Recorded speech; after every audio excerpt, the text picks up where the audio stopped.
nouveau jour, un nouveau soleil nous fait avoir une nouvelle course. Sortez de vos rêves et voyez le beau monde à l'extérieur de son attente pour vous comme le nouveau jour a commencé. Chaque matin, nous naissons de nouveau. Ce que nous faisons aujourd'hui, c'est ce qui compte le plus. Bonjour à tous, bon réveil et bienvenue sur Free Matin, votre émission matinale d'information, d'analyse et de divertissement sur EZAE Télévision. Après 6 mois en détention, le journaliste Ignace Sossou a été libéré dans la soirée de ce mercredi 24 juin de l'an 2020. Heureux de retrouver sa famille, il a remercié la presse béninoise, celle internationale et tous ses soutiens. Dans un communiqué, l'Agence française de développement média, CFI, réitère son soutien aux journalistes et appelle à un débat urgent entre organisations représentatives des médias et autorités de régulation autour des nouveaux enjeux de la liberté d'informer. À suivre dans le bulletin matinal d'information, ses premières impressions à sa sortie de prison, suivies d'un commentaire de son avocat, Maître Brice Roussou.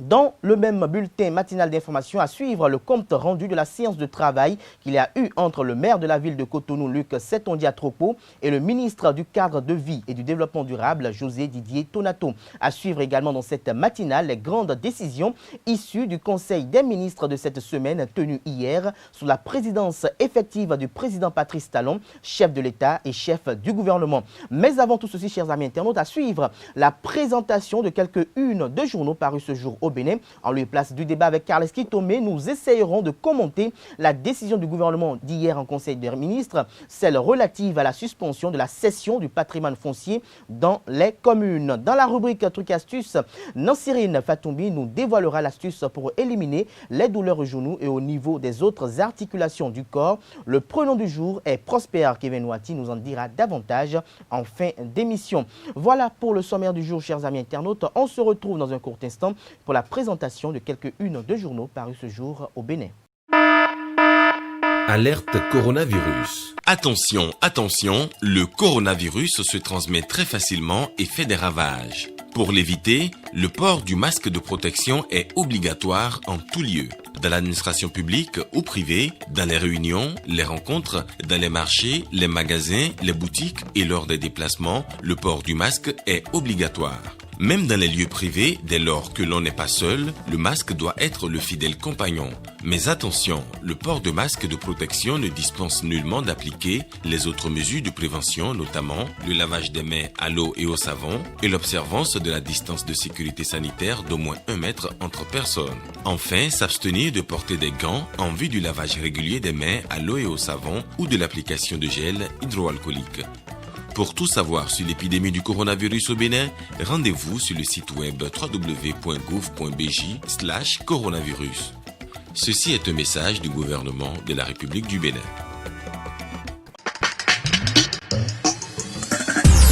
Bonjour à nouveau, chers amis internautes. Nous démarrons ce matin, comme il est de coutume tous les matins, par la manchette de l'informateur qui a titré ce matin manchette « Faux et usage de faux dans la gestion des réserves administratives. Un diagnostic alarmant, une décision salutaire du gouvernement ». Des précisions à la page 3 de la parution de ce matin du quotidien L'Informateur. Nous restons à la une de l'Informateur de ce matin. Législation, politique sanitaire, le droit à la santé renforcé. Des précisions à la page 4 de la parution de ce matin du quotidien L'Informateur. L'oreille droite de la une de ce matin de l'Informateur vous invite, chers amis internautes, à découvrir dans les colonnes de sa parution du jour le journal École des étudiants en journalisme à l'École supérieure d'administration, d'économie, de journalisme et des métiers de l'audiovisuel, EZAE. Covid-19, résilience des entrepreneurs africains. La team Rekiad Madougou propose un cadre de financement, titre Matin Libre ce matin en manchette. Des précisions à la page 3 de sa parution du jour. Covid-19, instauration d'un cahier de présence au service administratif, psychose à l'Assemblée nationale. Des précisions à la page 3 de la parution de ce matin du quotidien Matin Libre. Nous restons à la une de Matin Libre de ce matin, cadre de concertation avec les ARAD pour les réalisations de PACOL, la NCB, l'Association nationale des communes du Bénin et ses partenaires félicités. Des précisions à la page 5 de la parution de ce matin du quotidien Matin Libre. L'économiste titre en manchette ce matin, ligne de crédit et subventions dans l'UEMOA. La BOAD mobilise 180,78 milliards de francs CFA pour les secteurs privés et publics. Des précisions à la page 4 4 de la parution de ce matin du Canard. Nous passons à présent au quotidien Le Matinal qui titre en manchette ce matin « Opération de lotissement, le gouvernement dessaisit les communes vers la renaissance des réserves administratives ». Des précisions à la page 2 de la parution de ce matin du quotidien Le Matinal. Nous restons à la une de Le Matinal de ce matin, gestion du personnel enseignant non agent de l'État, les 82 agences de placement retenues. Des précisions à la page 4 de la parution de ce matin du quotidien Le Matinal. Nous passons à présent à Bénin Intelligent qui titre ce matin en manchette « Aménagement du territoire, le foncier communal sauvé de l'anarchie ». Des précisions à la page 3 de la parution de ce matin du quotidien. Nous passons à présent à l'événement du jour qui titre ce matin en deuxième titre à la une « Incendie au marché Missebor ce mercredi ». Une délégation du ministère des Affaires sociales dépêchée sur les lieux. Elle a exprimé la solidarité de la nation aux sinistrés. Des précisions dans les colonnes de la parution de ce matin du quotidien l'événement du jour. Le meilleur à présent, Conseil des ministres, Patrice Talon donne un contenu au droit à la santé en République du Bénin. Des précisions dans les comptes de sa parution du jour et toujours à la une de Le Meilleur, précisément en deuxième titre à la une, visite de chantier. Le maire Rufino d'Almeida constate l'état d'avancement des travaux abandonnés et repris par l'asphaltage à Boycon. La Nation titre ce matin en manchette « Bradage des réserves foncières communales ». Clap de fin, s'exclame le Canard. Des précisions à la page 3 de sa parution de ce matin. Assainissement pluvial, agroécologie, enseignement supérieur et recherche. La France octroie 40 milliards de francs CFA au Bénin. Des précisions dans les comptes de la parution de ce matin du quotidien national d'information. Nous passons à présent au quotidien Le Télégramme qui titre ce matin à la une « Police républicaine ». Les qualifications désormais exigées pour être du corps ou sont dévoilées à la page 11 de la parution de ce matin du Canard. Nous passons à présent à Le Challenge qui titre ce matin en manchette « Flou dans la gestion des réserves administratives ». Le gouvernement dit stop, plus rien ne sera comme avant. Des précisions à la page 3 de la parution de ce matin du Canard. Pour un cadre sécuritaire stable au Bénin, les forces armées béninoises bénéficient d'une nouvelle architecture législative. Des précisions à la page 4 de la parution de ce matin du quotidien Le Challenge. Nous passons à présent à Fraternité pour mettre un terme à la une des journaux de ce matin. Bonne gouvernance au cours de la 4e mandature de la décentralisation. Le gouvernement met des garde-fous. Suspension de la cession du patrimoine foncier des communes. Des précisions à la page 3 de la parution de ce matin du quotidien Fraternité. Ce sera tout pour la présentation de quelques-unes de journaux. Les quotidiens sont disponibles dans les kiosques au prix de 300 francs CFA. Ils sont également accessibles en ligne. Nous passons à présent au bulletin matinal d'information sur Free Matin. Le gouvernement béninois a tenu ce mercredi 24 juin de l'an 2020 sa séance hebdomadaire du Conseil des ministres sous la présidence effective du chef de l'État, chef du gouvernement et président de la République, Patrice Talon. Au cours de la séance, comme il est de coutume, plusieurs dossiers ont été examinés et d'importantes décisions ont été prises. Au titre des mesures normatives, il a été décidé de la suspension de la cession du patrimoine foncier des communes, de la transmission à l'Assemblée nationale pour examen et vote du projet de loi portant protection de la santé des personnes en République du Bénin, la création de la Société pour l'approvisionnement en produits de santé et approbation de ses statuts, modification du décret portant attribution, organisation et fonctionnement de l'Observatoire de l'emploi et de la formation, puis nomination des membres de son conseil d'administration, les attributions, l'organisation et le fonctionnement du ministère de la Défense nationale étaient également au cœur du Conseil des ministres de cette semaine. Aussi les attributions, l'organisation et le fonctionnement du ministère des enseignements maternels et primaires, le retrait de l'agrément accordé à la société Yellowbet pour l'exploitation de paris sportifs en ligne. Plus de détails nous seront donnés dans nos prochaines éditions du journal télévisé sur Eusa Télévision à travers la grande édition du journal télévisé, notamment celle de ce soir. Le maire de la ville de Cotonou, Luc Setondia-Tropo, a eu une séance de travail avec le ministre du Cadre de vie et du Développement durable, José Didier Tonato, le mardi 23 juin dernier. Au cœur des discussions, les préoccupations urgentes, à savoir la voirie et l'assainissement. À ce propos, le maire a confié au ministre qu'après avoir fait le bilan avec l'équipe municipale, il a jugé nécessaire d'aller le voir pour transmettre les remerciements de la municipalité au gouvernement et ensuite pour faire le point des orientations sur le reste des projets en cours. Très ravi de son hôte, José Didier Tonato a remercié le successeur de Isidore Nyonofu pour sa promptitude et sa réactivité, mais surtout pour sa volonté de donner un souffle nouveau à la prise en main et la gestion efficiente des infrastructures que le gouvernement est en train de réaliser pour la ville de Cotonou. Après avoir fait le point des projets asphaltage, le Grand Nokoué, Pavik lié au changement climatique, le PAPC pour l'assainissement pluvial de Cotonou, pour lequel il a eu à tenir une rencontre avec la Banque mondiale dans la matinée du même jour, le ministre Tonato a prévenu le maire que le gouvernement et ses partenaires techniques et financiers seront particulièrement intransigeants sur l'entretien des ouvrages de la part de la municipalité. L'épineuse gestion ou question, j'allais dire, de l'inondation était aussi au cœur des discussions. À ce propos, le ministre Tonato a donné une suite favorable à la requête du maire qui est de trouver des solutions intermédiaires pour soulager les peines des populations. Dans ce cadre, une rencontre est prévue entre les deux autorités et la plateforme de gestion des catastrophes naturelles dans le département du littoral afin de trouver des solutions idoines. Luc Setondia-Tropo, maire de la ville de Cotonou, était accompagné pour la circonstance par le deuxième adjoint Gastien Adiagboni et le directeur des services techniques Lambert Aïtchéou. En détention depuis décembre 2019 à la prison civile de Cotonou, le journaliste Ignace Sossou a recouvré sa liberté ce mercredi 24 juin 2020 aux environs de 17 h. Le professionnel des médias a été condamné pour avoir sorti de leur contexte et publié sur les réseaux sociaux les propos du procureur de la République près le tribunal de première instance de première classe de Cotonou, Mario Metonou. Des propos tenus par le magistrat en décembre 2019 lors d'un forum de CFI, l'Agence française de développement média, sur la vérification des fausses nouvelles à Cotonou en prélude au projet Verifox. Condamné à 18 mois de prison ferme par le tribunal de première instance pour harcèlement par le biais de moyens de communication électronique, ses avocats ont fait appel du verdict du tribunal de Cotonou. La Cour d'appel de Cotonou, lors du procès du 19 mai dernier, revoit la peine et le condamne à 12 mois de prison, dont 6 assortis de sursis. Suivez les premières impressions du confrère journaliste, suivies de celles de son avocat, Maître Brice Roussou. Il s'exprime au micro de Jean-Didier Esseka, Jefté Hungé et Bill Hermione Lalou. Mon état d'esprit, c'est l'état d'esprit de celui qui vient de passer 6 mois de prison. Donc voilà, un prisonnier. Donc comme je l'ai dit, la prison, c'est pas une palace. Donc j'ai essayé de m'adapter. Et mon état d'esprit, c'est l'état d'esprit de quelqu'un qui vient de sortir de prison. Je suis heureux de retrouver ma famille, de retrouver mes proches, de retrouver mes collaborateurs. Et je crois que ça, c'est le plus important actuellement. La procédure judiciaire est toujours en cours parce que, à sa demande et avec son accord, nous avons fait un pourvoi en cassation parce que nous estimons que, telle que la décision a été rendue, il y a un problème d'application des lois de la République. Donc il faut que la Cour suprême nous départage. Nous avons fait le pourvoi en cassation. Nous attendons qu'on nous appelle pour que nous puissions déployer les moyens de droit que nous avons.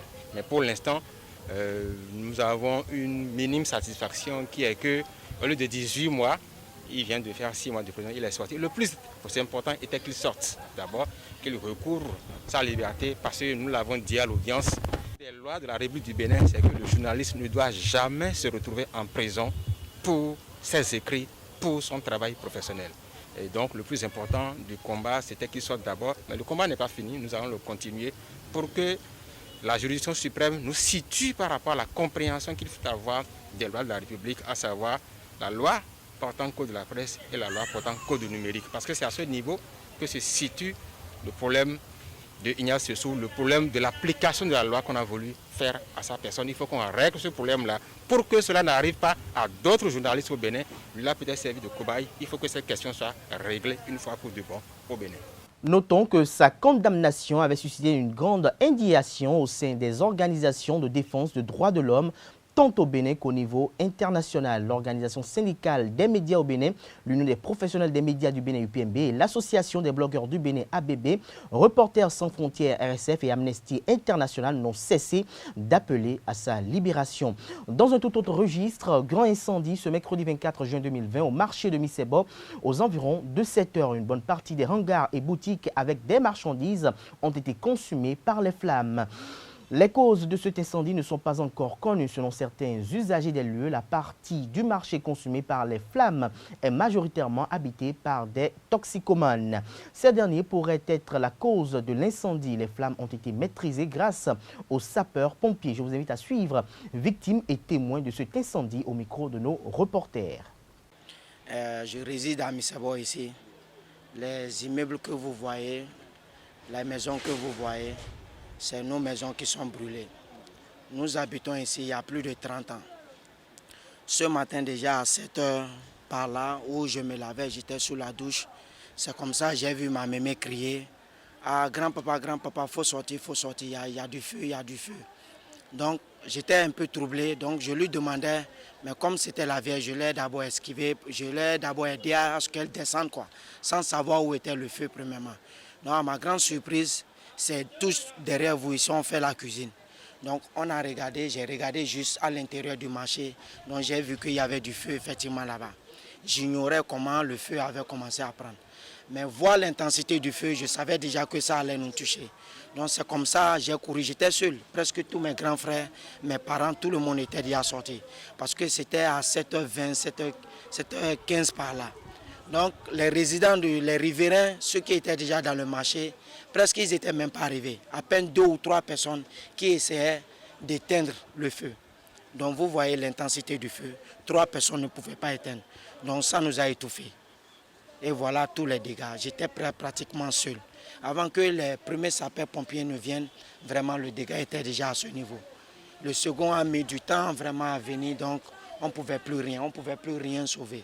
Ce qui a provoqué ça, je ne peux pas savoir parce que j'étais encore sous la douche. Ce qui a vraiment provoqué ça, j'ignore ce qui a provoqué ça. On a juste vu le feu vraiment prendre la flamme. Si vous avez perdu déjà votre coffre-fort, si tous vos diplômes qui sont à l'intérieur, vous les avez perdus depuis 20 ans d'études, tout ça, je ne crois pas s'il y a quelque chose qui reste. Regardez juste derrière. Vous ne pouvez rien récupérer pour dire que bon, il y a ce bien-là qui me reste. Tout travail que tu as fait depuis ton enfance, que tes parents ont eu à faire, les biens, tout et tout, en un seul jour, en 30 minutes ou en 1 heure de temps, tu perds tout. Tout ce que tu peux demander, c'est de demander d'aide. Tu as tout ce que tu as aujourd'hui, c'est le Saint-Esprit, le seul Dieu que nous en prions, Allah, et puis la force des autorités. Donc on leur demande vraiment de nous venir en aide, de venir constater les dégâts faits, de venir vraiment sur le lieu, de voir comment tout est brûlé. Il n'y a rien qui est resté, rien n'est récupérable. Okay. Aujourd'hui, ce matin, à Missebo, le feu a commencé par derrière là-bas, derrière le Croju. Quand le feu a commencé, on ne sait même pas que le feu va venir ici. Et le est en train de brûler un peu. On a appelé les sapeurs-pompiers. À l'heure qu'on on a appelé les sapeurs-pompiers, ils ne sont pas venus à l'heure. C'était à 9 h comme ça, on a appelé. Et maintenant, on est en train d'appeler jusqu'à quelqu'un est parti là-bas d'abord, les suivre. Et ils sont venus. Quand ils sont venus, ils ont trouvé que c'est comme ça. Et ils ont appelé encore. Et ils sont venus. Quand ils sont venus, ils ont commencé par éteindre le feu. Maintenant, les sapeurs-pompiers qui sont venus premièrement, ils voient que leur truc là ne peut pas suffire. Ils ont encore appelé renfort. Renfort est venu. Quand renfort veut venir, avant que renfort vienne là, le feu est venu ici. Nous-mêmes, on ne sait pas. Si c'est au courant, nous-mêmes, on ne sait pas. Ouais, les dégâts maintenant, on ne sait pas ce qui a causé le feu. Qu'est-ce qui a brûlé? C'est les bois.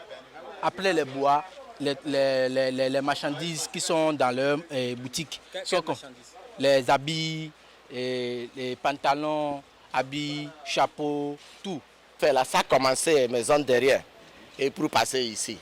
Quand on a venu, on a ouvert les boutiques là, tout là, il y a fumé partout. Le feu là, c'est déjà couvert toutes les maisons.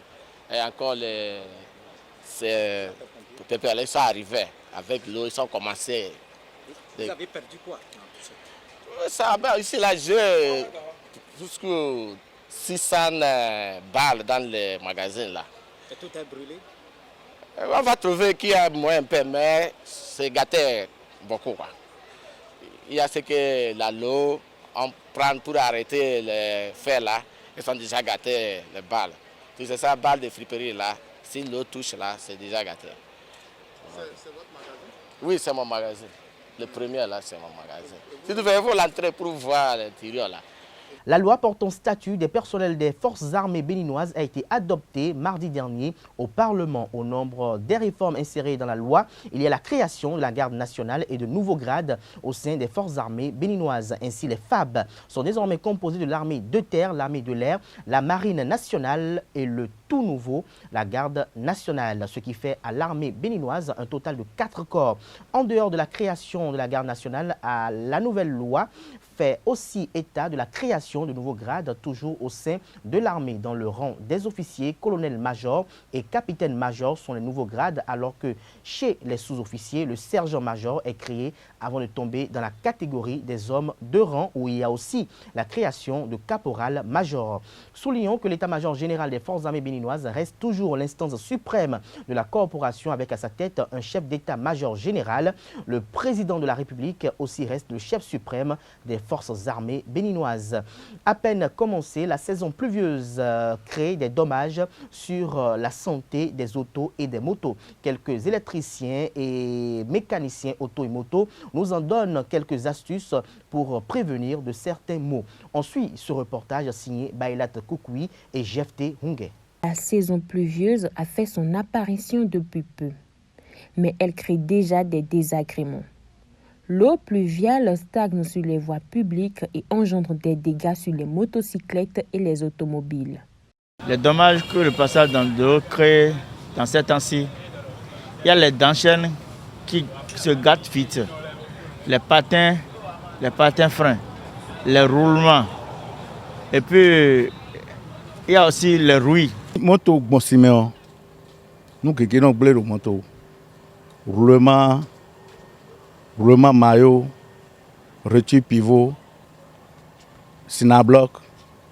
L'eau stagnante et pluviale endommage plusieurs pièces de différentes qualités et valeurs. Patin qui est à 1000 francs, l'original qui est à 2000, le roulement qui est à 500, l'original qui est à 1000 francs. Ça dépend de moto de c'est roulement blé.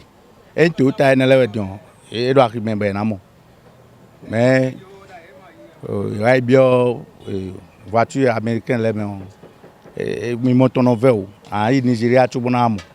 les citoyens se plaignent de cette situation.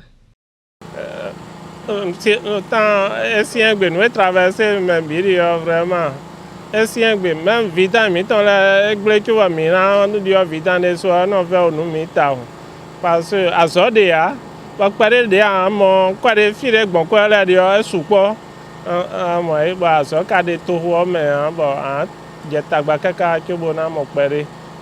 ces désagréments n'épargnent pas les automobiles, car l'eau endommage également les pièces électroniques de celles-ci. À 40 ans, on a fourni chargement batterie. Et aussi, même on a oublié. Et même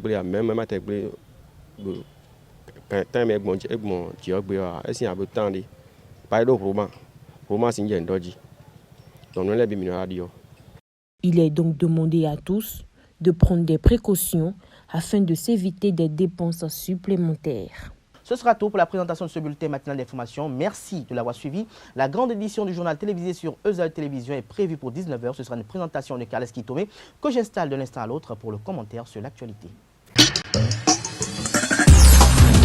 Bonjour à vous, Carles Kitome. Bonjour Abdelkader. Nous parlons de cette décision du Conseil des ministres d'hier de la suspension de la cession du domaine foncier dans les communes. Le gouvernement dessaisit les communes des opérations de lotissement. Dites-nous quel impact cela pourra avoir sur la gouvernance locale actuelle. Je pense que cette décision, bien qu'elle soit salutaire pour les populations, ne doit pas être forcément bien accueillie par les élus communaux et ceux qui ont la charge de ces exécutifs. Parce qu'on se rend bien compte que depuis des années, c'est le secteur qui permet aux élus de brasser beaucoup d'argent. Parce que, vous savez, quand on parle du foncier au Bénin, on parle toujours de la mafia foncière. Il nous est déjà arrivé de voir des gens qui ont acquis leurs parcelles, qu'ils habitent depuis 40 ans, et qui un beau jour, par une décision de justice, ont vu ces parcelles, ces maisons complètement détruites parce qu'il y a eu un jugement, une décision de justice, et un huissier a eu le droit de l'exécution de ces décisions. Et donc, au Bénin, il y a l'insécurité foncière qui est un danger permanent. Et en l'occurrence, vous savez, quand vous parlez de la commune de Abomey-Calavi, par exemple, en tout temps, les gens estiment que chaque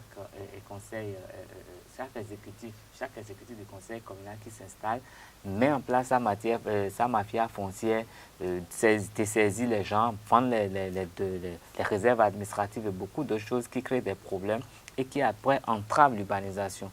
Parce que c'est les réserves administratives qui permettent après de construire des écoles, d'avoir des centres de loisirs, d'avoir des terrains de jeu, des espaces verts, tout ce qu'il faut pour quand même rendre la vie plus agréable dans ces communes.